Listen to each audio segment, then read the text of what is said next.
adituen azalpen eta guzti.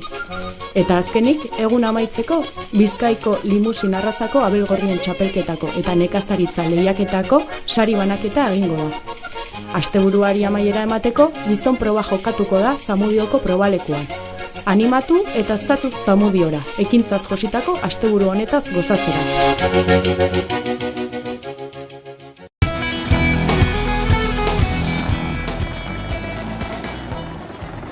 Hondamendia da nagusi momentuotan Valentzia eta Albaceteko hainbat puntutan. Azken orduetako euriteek eta tornadoek ere ez behar ugari sortu dituzte. Hainbat erreka eta ibaiek gainezka egin dute eta herri askotako kale eta eraikinak urez bete dira. Valentziako Generalitatearen arabera, 60 hildakotik gora identifikatu dituzte dagoeneko.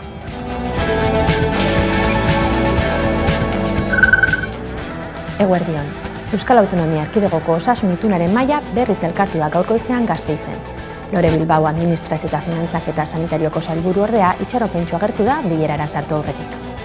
Itxaropentsu gaude, uste dugu diagnostikoaren lehen fasea dokumentu hau adostasun handi batekin onar daitekela. Beti ere saiatzen gara osasun itun hau eraikitzailea izaten, hainbat ekarpen eta jaso ditugu, bai lehenengo bileraren ondoren eta bai bigarrenengoaren ondoren, eta hainbat onartu dira. Uste dugu horregatik dokumentua onartzeko adostasun bat edo adostasun zabal bat egongo dela. Hortik aurrera, ekarpenak, orain arte bezala ekarpenak jasotzeko prest, eta ia denon artean, segur da guztion helburua da, osasun itun hau aurrera ateratzea herritar guztien alde. Nafarroan 2025ko aurrekontuak ahalbidetuko dituen akordioa sinatu zuten atzo Foru Gobernuko kideren alderdiek eta EH Bilduk. Datorren ekitaldirako proiektu ekonomikoak oinarrizko zerbitzu publikoak indartzeko diru zuzkidura bermatzeko balioko du besteak beste.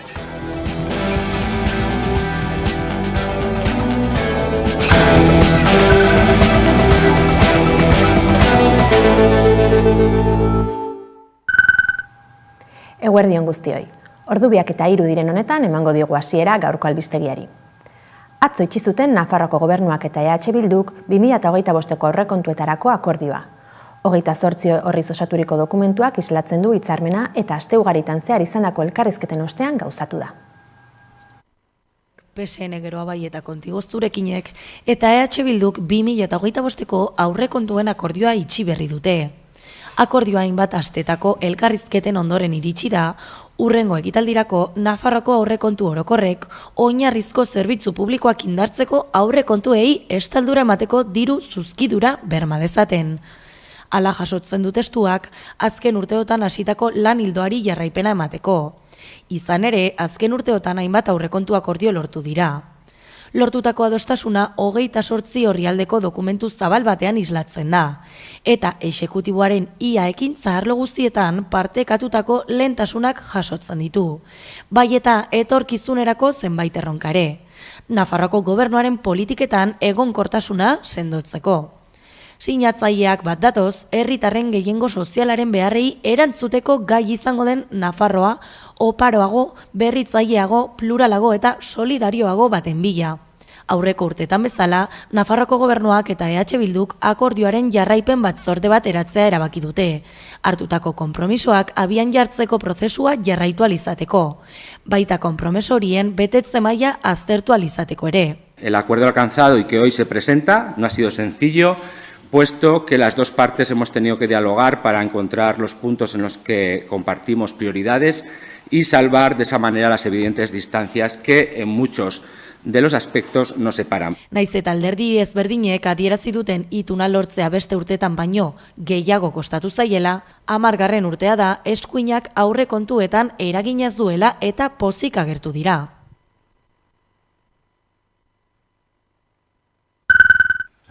Sailburu 2025ko aurrekontuei dagokienez ere, Euskal Autonomia Erkidegoan azaroaren 7an ekingo die Jaurlaritzak datorren urteko plan ekonomikoaren inguruko bilerei. Horren harira, Noel Danju Ogasun eta Ekonomia Sailburuak oposizioari ikuspegi zabala izan dezan eskatu zion atzo proiektua aurkezteko baliatu zuen agerraldian.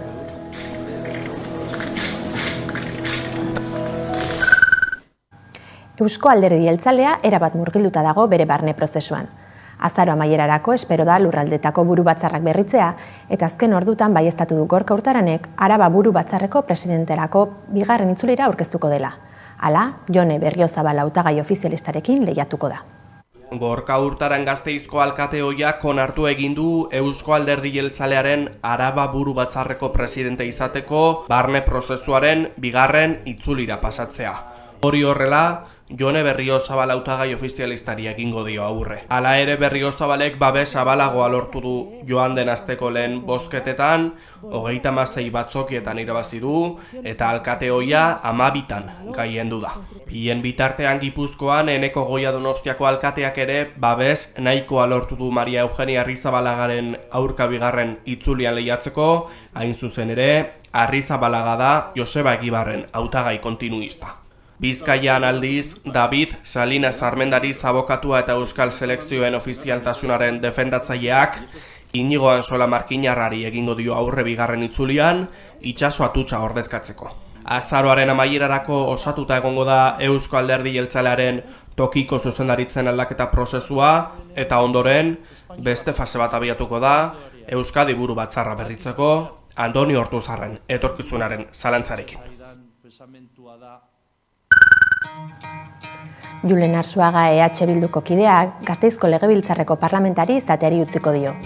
X sare sozialean argitaraturiko ohar batean, Arzuagak agur egin dio 12 urte iraunduen zikloari. Hala, erabakia hautaketa prozesu publiko batek aurreratu duela jakinarazi du, Durangaldeko Urkiola agentzian landa garapenerako kudeatzaile postua lortu baitu. Arzuagak eskerrak eman nahi izan dizkiere politika arloan aritu den bitartean lana partekatu duen eragile eta pertsona guztiei, baita lagun, familia eta Euskal Herriaren askatasunarekin amesten duen orori ere.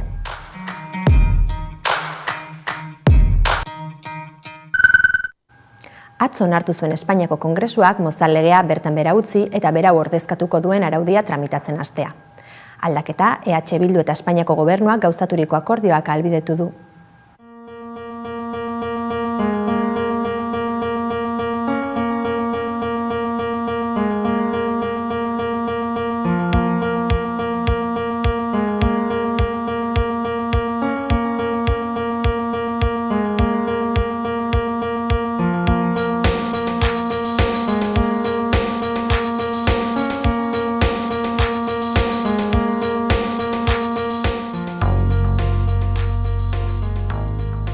Aukera bat daukagu lege honekin amaitzeko, mozal legearekin amaitzeko. Lege hori erabili zen jendearen aurka, jendea isilarazteko eta bildurtzeko. Lortuko genuen lege hau hemen aurkeztea urtea amaitu baino lehen, eta zergatik, urte betetxe hori 10. urteurrena ez betetzeko uste dut, opari ederra izango litzatekela Gabonetarako.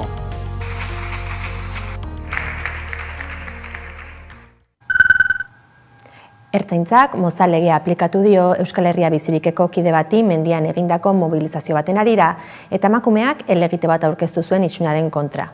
Hala, epaiketa jaso zen atzo Gasteizen eta elkarretaratzea egon zen justizia jauregiaren aurrean.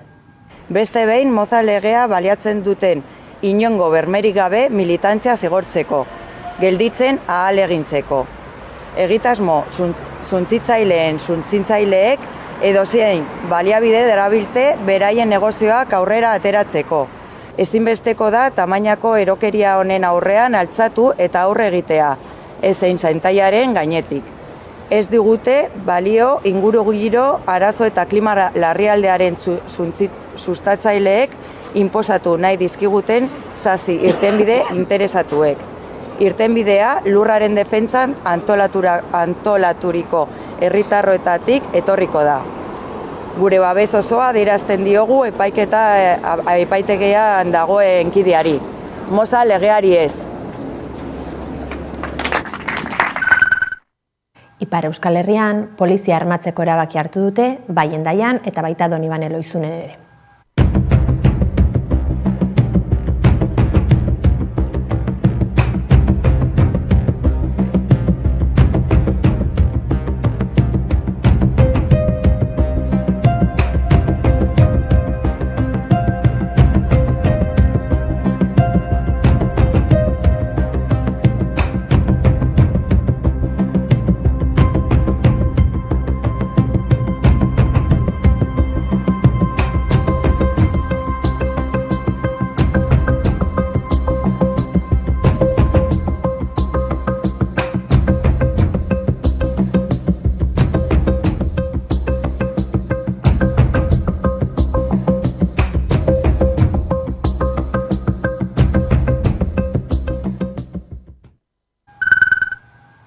Euskal Autonomia Erkidegoko osasun itunaren negoziazio prozesua aurrera doa, eta gaur bildu da mahaia beste behin ere, oraingo honetan Gasteizen. Bertan izan da Mikel López de Ziordia. Hasi da dagoeneko osasun itunaren aldeko mahaiaren 3. bilera Gasteizeko Europa jauregian.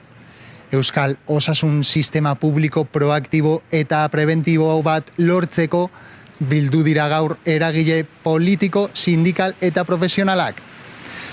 Aurreko bileran Alberto Martínez Ruiz sailburuak adierazi duenez, dagoeneko adostasun orokorra bildu dute Euskal osasun sistema diagnostikoari buruz. Alberto Martínez osasun sailburuak asteazken honetan osasun sistemaren egoerari buruzko diagnostiko dokumentuaren gehiengoaren babesa lortzea espero duela adierazi du. Alderdi politikoekin, gizarte eragileekin eta Euskadiko osasun profesionalen ordezkariekin lortu nahi duen osasun itunaren abiapuntua lortzeko helburuarekin. Asteazken honetan Euskadiko osasun egoerari buruzko diagnostiko adostua lortuz, osasun ituna bermatzeko lehen urratsa lortzeko itxaropena azaldu du osasun sailak. Itxaropentzu gaude, uste dugu diagnostikoaren lehen fasea dokumentu hau adostasun handi batekin onar daitekela. Beti ere saiatzen gara osasun itun hau erakitzailea izaten, hainbat ekarpen eta jaso ditugu, bai lehenengo bileraren ondoren eta bai bigarrenengoaren ondoren, eta hainbat onartu dira. Uste dugu horregatik dokumentua onartzeko adostasun bat edo adostasun zabal bat egongo dela. Hortik aurrera, ekarpenak, orain arte bezala ekarpenak jasotzeko prest, eta ia denon artean, zehau da guztion helburua da, osasun itun hau aurrera ateratzea herritar guztien alde. Sailburuak gaineratu duenez, lehen akordio hori lortu ondoren diagnostikoaren dokumentua Eusko Legebiltzarreko osasun batzordera bidaltzea aurreikusten da. Ondoren lehen etapa hori gainditu ostean, itunari buruzko printzipio zehatzak adosten saiatuko dira, osasun sistema indartsu eta eraginkor bat bermatzeko helburuarekin. Bizkaiko eta Arabako anbulantzia zerbitzuan izandako arazoak eta Lapau esleitutako enpresaren irteerarekin amaitu dutenak ere aipatu ditu Martinezek. Osasun sailak kontratu horiek berriro lizitatzeko erabakia adieraziz. Enpresaren barruan zegoen gatazka Lapauen pairatzen ari ziren egoerari leporatu dio. Nola nahi ere arazo hori bideratuta dagoela adierazi du eta prozesu bat jarri dela martxan erabiltzei zerbitzua bermatzeko. Osakidetzari dagokionez ere, larrialdietako anbulantzien baldintzen inguruan mintzatu da EH Bildu. Izan ere, koalizio sobiranistaren ustetan, emergentzia zerbitzu guzti hauek kudeak eta publikoa izan beharko lukete.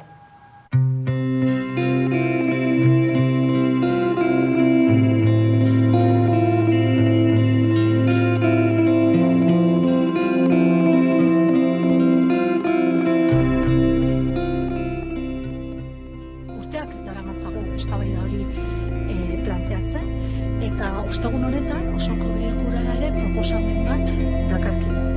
Zehazki planteatzen duguna da emergentziak erakunde sanitario integratuko anbulantzia guztiak publifikatzea, publifikazio hori prozesu baten egitea, egutegi eta proiektu baten baitan. Zer kontziente gara hori egun batetik bestera, ezin dela egin eta gauzak ondo egin behar direla. Nafarroan, datorren urtetik aurrera, anbulantzia guztiak publifikatuko dira, ez bakarrik emergentzietakoak, publifikatuko dituztere ez asistentziala konsideratzen diren eta programatuak diren ambulantziak. Beraz, Nafarroan ona bada, Nafarroan egingarria baldin bada, Gipuzkoan, Bizkaian eta Araban ere ona da eta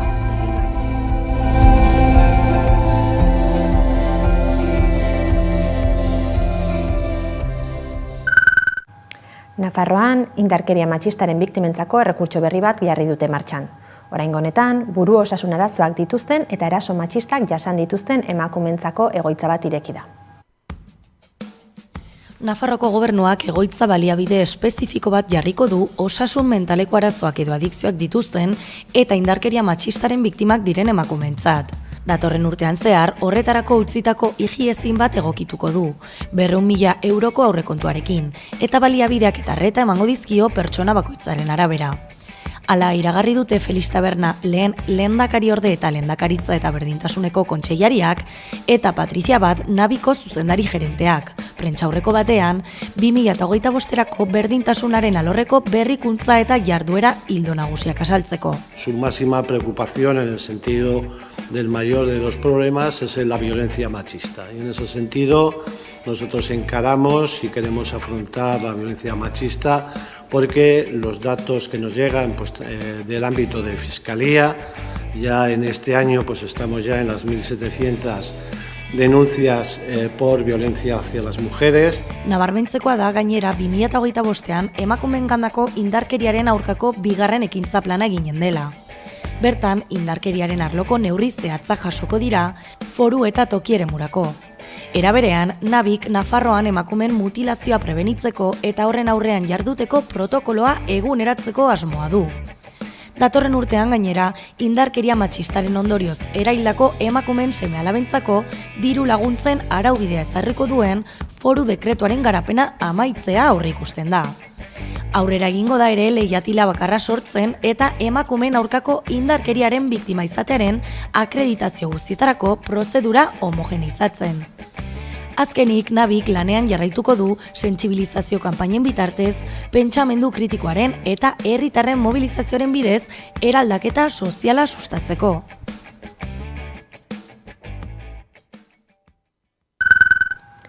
Gaur bildu da Euskal Autonomia Erkidegoko garraio agintaritza. Bilera honetan da bilera bakitzen erakundea, datorren urtean garraio publikoko deskontuek aurrera jarraituko ote duten eta zerbitzua 12 urtetik berako aurrentzat doakoa izango den ala ez. Asteazkenean, Euskadiko Garraio Agentziak 12 urtetik beherakoentzat doako garraio publikoa abian jartzeko proposamena jorratuko duen bilera izan du. Gaur egun 6 urtetik beherakoentzat doakoa bada ere, Susana Garzia mugikortasun jasangarriaren sailburuak pasaden astean egindako adierazpenetan, adintartea handitzearen proposamena plazaratu zuen. Gainera, Euskotreni eragingo dion auzia 2025ko urtarrilak batean indarrean sartzea aurre ikusten duela argitaratu zuen Garzia sailburuak sare sozialetan. Bestalde, gazteak saritzea helburu dutela jakinarazi zuen sailburuak. Gazteak baitira izan ere, garraio publikoak gehien erabiltzen dutenak, eta fideltasun horrek deskontu txartel zein abonuen bitartez 120ko beherapenak dakartzala mahaiganeratu du.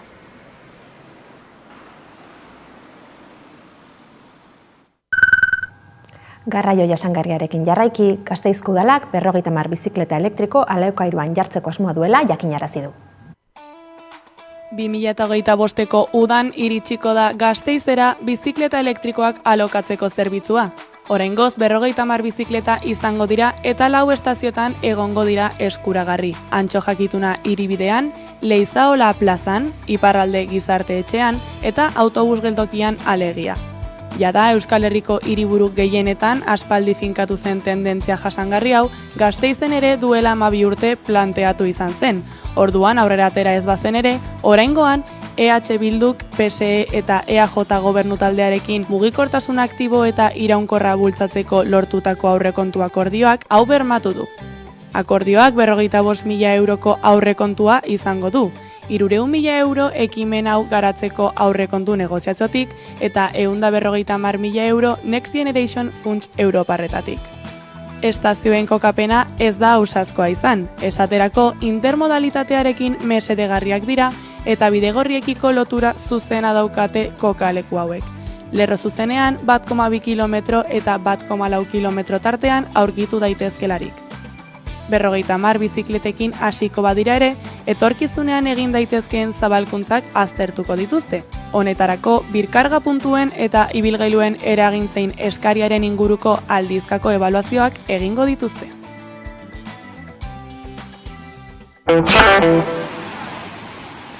Espainiar estatuan, denboraleak izugarrizko ezbeharrak eragin ditu atzo arratsaldeaz geroztik, bai Valentzian eta baita Albazeten ere. Euriteak eta tornadoak ere jasan dituzte bertako herritarrek, hainbat ibaietako urek gainezka egin dute eta zenbait herritako kaleak eta etxeak urez bete dira. Egoera bereziki lazgarria da Valentzian, bertako Generalitateak jakinarazi duenez, 62 pertsona hil baitira hondamendi hau dela eta.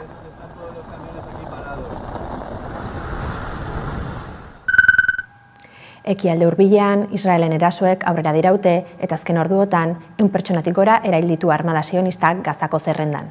Gainera, Nesetak, Estatu honetako parlamentuak, UNRWA Nazio Batuen Erakundeak Palestinan duen agentziaren lana debekatu zuen zerrendan.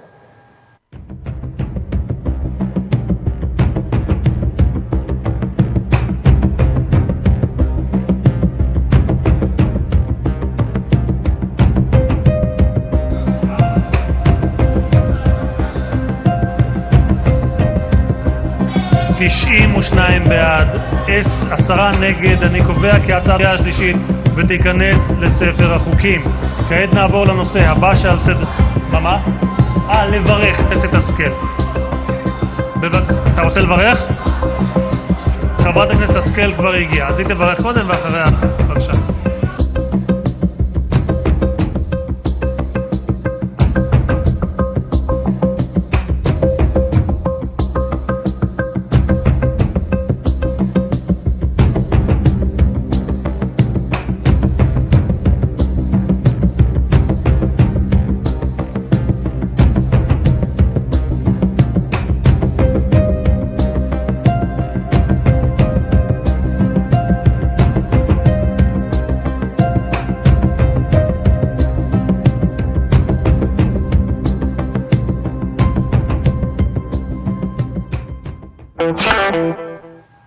Kulturarloan, Donostian, pasaden urriaren 25-etik martxan da fantasiazko eta beldurrezko zinemaren 35. astea.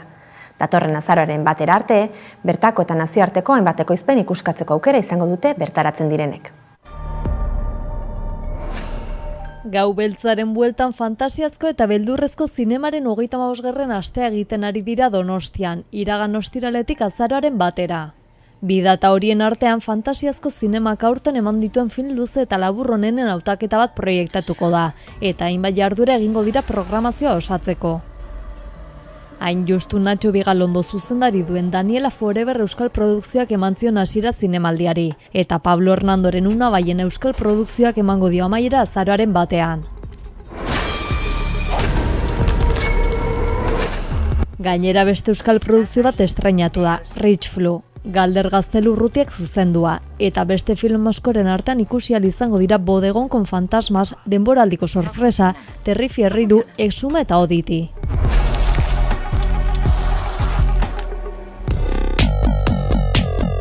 Edizio honetako berritasun nagusia bestalde Animedon da, Japoniar animaziozko zinemari eskainitako sail paraleloa, 4 film luze programatuta dituena. Estreinaldikoak 3 eta aurrentzako saio bat. Hasiera emateko omenaldia egin zitzaion Dragoi Bolari antzoki zaharrean, pasaden igandean.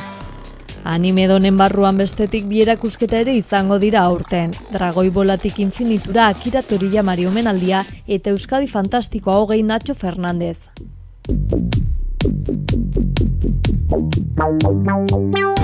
Antzoki zaharra izango da zinemaldiaren egoitza nagusia eta berta proiektatuko da osorik asteko film luzeen sail ofiziala, 23 tituluz osatua. Victoria Eugenia antzokian berriz Animedon saieko filmak emango dira, eta Rex serie aurre estrainatuko da bertan. Euskal Film laburren maratoia ere egingo da. Bada gaur Bihar eta Etzi besteak beste Oditi, Bodegon con fantasmas eta Unabaiena filmak proiektatuko dituzte.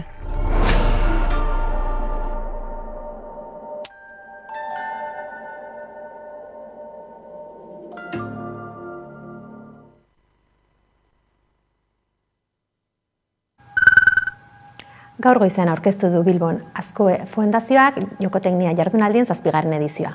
Bertan izan da Xabi Alo. Jokotekniaren 7. edizioa aurkeztu berri dute Bilboko Euskararen etxe honetan, Bizkaiko Foru Aldundiko, Eusko Jaurlaritzako, Azkoe Fundazioko eta Game Erauntziko kideak izan dira bertan. Azaroaren 9 egingo da jardunaldia Euskararen etxean izan bezala, eta bertan 4 hitzaldi, mahai inguru bat eta gamer gela egongo dira.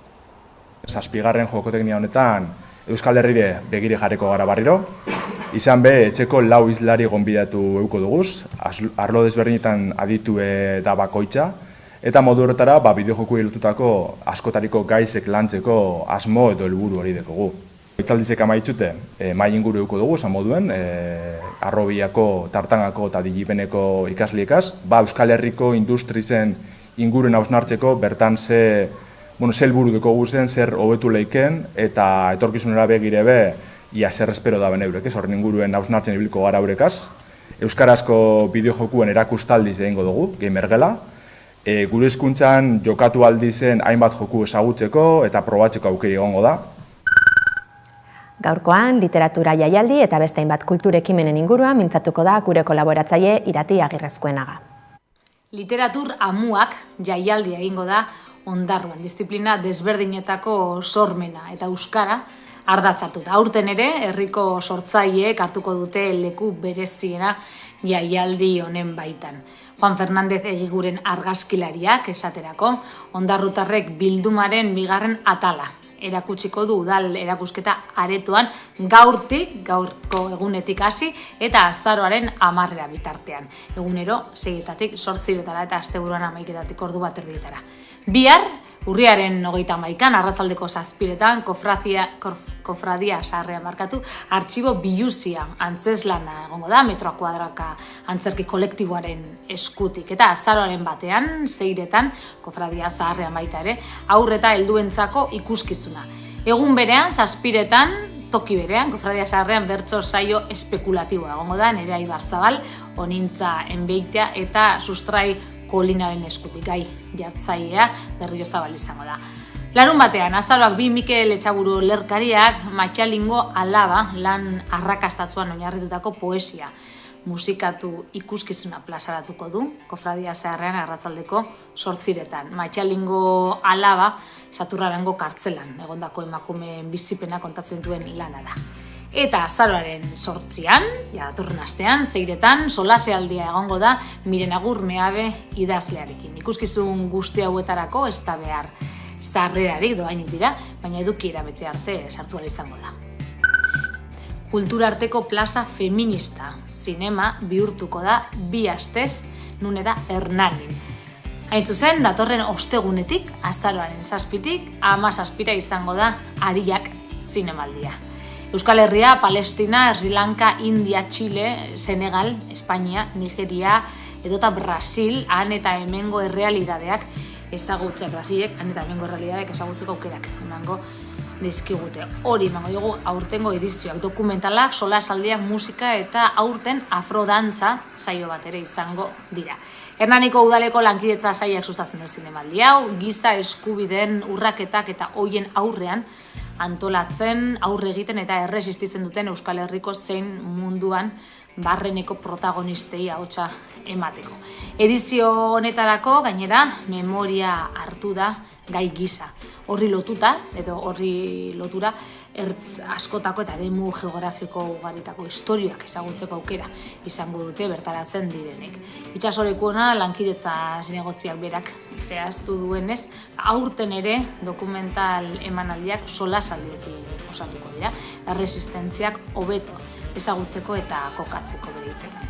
Hizlarien artean Berta Gaztelumendi, Olga Rodríguez, Ebaba Ameida, Gonzal Martínez de la Hidalga, Teresa Toda, Queen Diakeju eta Mahmoud Traore izango dira besteak beste. Jatorrizko bertsioan izango dira dokumentalen emanaldiak eta euskaraz edo gaztelaniaz eduki dituzte azpitituluak. Saio guztiak doainik izango dira. Gure aldetik besterik ez. Gogoratu, Amaikaren webgunea eta sare sozialak eskuragai dituzuela informazioa zabaldu nahi izan ezkero. Ondo izan eta datorren astera arte.